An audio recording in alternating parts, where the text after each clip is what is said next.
مرتضی پاشایی.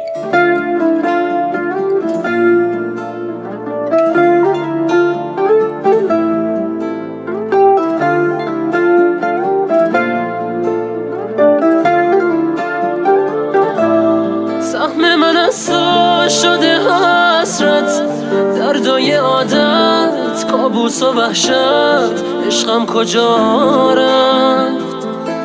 سهم تو از من شده رویا، تنهای تنها با خاطراتم توی دنیا. سهم من از تو چیه آخه؟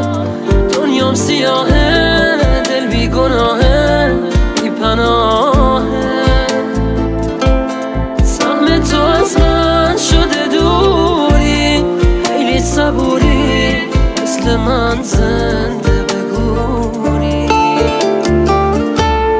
این روزا حس میکنم دوباره باز کنارمی تو، داره میمیره قلب من دوباره بی تو. چی میشه حرف قلب تو بهم بگی تو عزیزم؟ این روزا همش دلم میگیره و دیوام نمیشه، بهش میگم دعوت بیار میگه نمیشه. توی دلم نشستی واسه همیشه عزیزم.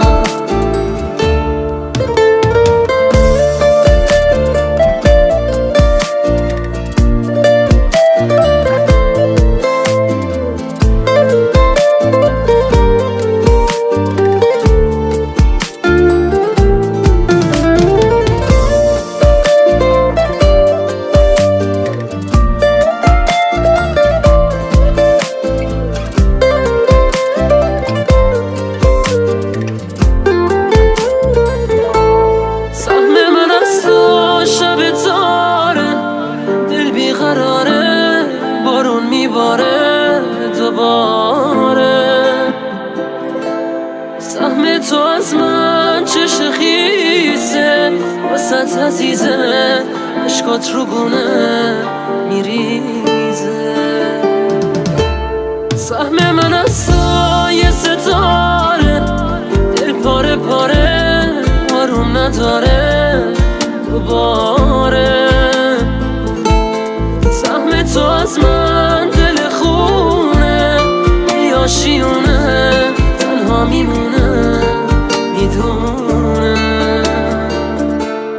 این روزا حس میکنم دوباره باز کنارمی تو، داره میمیره قلب من دوباره بی تو.